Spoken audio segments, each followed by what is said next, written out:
George Russell endured a tough Japanese Grand Prix and vented his frustration at Mercedes. George Russell has demanded talks with his team after a snap decision saw him tumble down the pecking order at the Japanese Grand Prix on Sunday.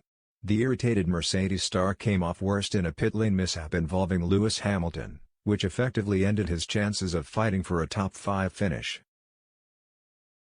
Tough conditions sparked a frantic opening few laps at Suzuka, with drivers diving into the pits to fit intermediate tires as the track partially dried up.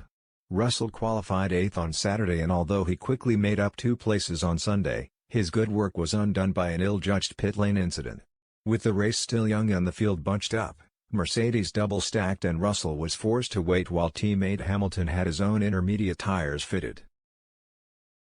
The youngster subsequently lost no fewer than 8 places, emerging in P14, which left him with a mountain to climb. Russell vented his anger over the team radio, calling it the worst decision ever made, and despite cooling off after the checkered flag, his feelings remained the same. "We need to review what went on," said Russell. "I was right behind Lewis and double stacking. I was just going to lose all the positions." There's not really much more to say. Very frustrating afternoon. I probably could have fought for P5. It was quite enjoyable out there. I made some good overtakes, but we need to sit down with the team and see what we could have done better. That was probably, at the time, not the right thing to do. The main storyline from a rain-soaked Suzuka was Max Verstappen clinching his 2nd world title in confusing circumstances. Only 29 of the 53 laps were completed, but full points were awarded, to the surprise of many, putting him mathematically beyond Charles Leclerc and Sergio Perez with 5 Grands Prix remaining.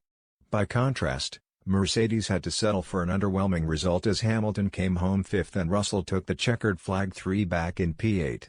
After the chaotic race, the latter called for improvements as spray made it difficult for drivers to navigate the track safely and effectively. "You didn't know where the drivers were, you didn't know where the puddles were, where the rivers were," added the Brit. "So it was literally just the visibility. I don't know whether with these new cars, they bring up more spray. Obviously, there's been so many more improvements with the racing, perhaps this is one of the downsides, who knows. But for sure the rivers here in Suzuka Circuit need to be improved because they're the exact same as they have been for about 4 or 5 years now in the same spots.